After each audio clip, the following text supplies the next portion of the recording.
Waalaikumsalam. Ya. Kami dapat tugas dari pelajaran agama Islam. Ini bertanya seputar pernikahan. Boleh. Apa aja coba? Tanya aja.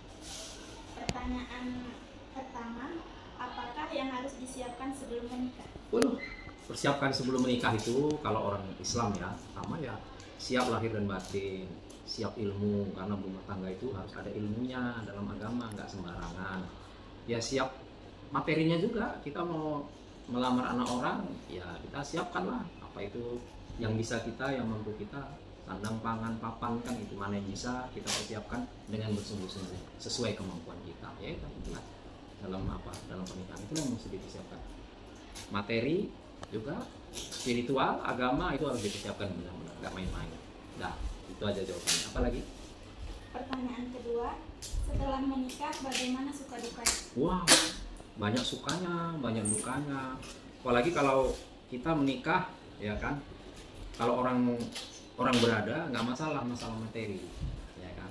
Tapi kalau orang yang biasa-biasa kan nggak mungkin nunggu kaya, nggak kaya nggak nikah kan gitu ya. Mulai dari bawah ya suka dukanya, kesulitan ekonomi biasalah itu. Tapi ya diatasilah dengan ya saling mencintai, saling menyayangi kan gitu. Jangan saling tuduh menuduh, ya kan? Pasti kalau memang tujuannya bagus, pasti nanti ada jalan keluarnya. Jadi suka dukanya ya dihadapi lah, senang gitu ya. Selama ini sendiri ada kawannya kan gitu ya. Tapi kalau dukanya ya banyak lah pasti. Itu tadi ya kan, kalau yang orang nggak berada dari awal ya dukanya itu ya kadang anak perlu susu pas uang udah habis kan duka ya, sedih gitu ya. Tapi di jalan ya suka dukanya. Dan pertengkaran wajar, cuma pertengkaran itu biasanya karena menyatukan dua hati dari lingkungan pendidikan yang berbeda, pasti beda cara hidupnya. Nah, menyesuaikan itu pasti ada gesekan-gesekan ya. Tapi gesekan itu bukan untuk memperbesar ego, tapi untuk perbaikan. Jadi ada rekonsiliasi itu cari jalan tengah, bukan aku maunya ini harus kan itu, tapi jalan tengahnya ada. Itulah duka itu harus diatasi. Itulah suka duka berkeluarga pasti ada. Nah, Pertanyaan ketiga, iya. kalau Bapak menyatakan jika Bapak dan istri Bapak itu mengalami perbedaan pendapat. Perbedaan pendapat, jangan ikut ego masing-masing. Kadang-kadang berusaha memahami apa sebenarnya. Kalau kita mau egonya sendiri, itu nanti nggak akan berhasil, ya kan?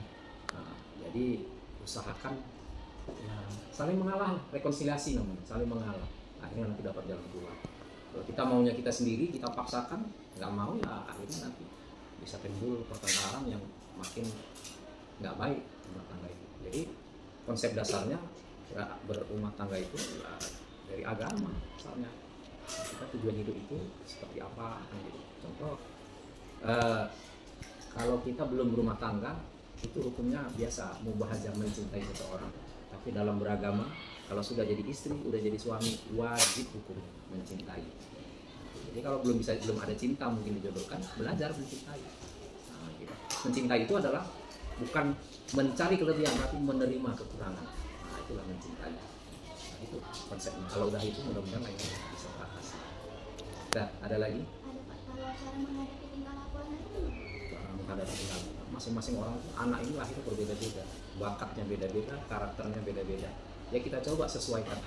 Ya kadang berhasil, kadang tidak berhasil, tapi sesuai urutan agama lah, ketentuan agama. Contoh, kalau bapak ya punya anak umur 7 tahun diajari sholat, itu wajib itu ya. Kita ajari pelan-pelan harus. Umur 7 tahun itu namanya mumayyiz, paling lama 7 tahun mumayyiz, bisa membedakan ya, membedakan mana yang bisa cebok, macam mana yang bersih dan enggak. Umur 7 tahun, ya kan?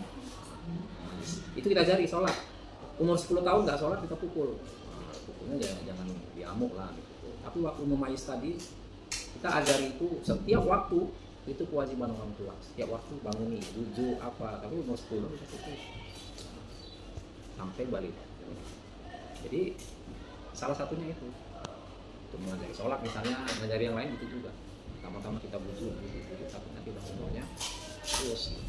Jangan kita biarkan, karena anak kalau sudah anak ini padomannya orang tua tuh nggak marah, mau dibuatnya yang jelek-jelek akan dibuatnya terus. Tapi kalau orang tuanya pertama, kalau umurnya masih belum mumayyiz, ya kita hindarkan, bukan kita marahi, kita hindar, jangan ambil, jangan ya makin dibuatnya. Tapi langsung misalnya anak pegang bahasa Inggris umur 3 tahun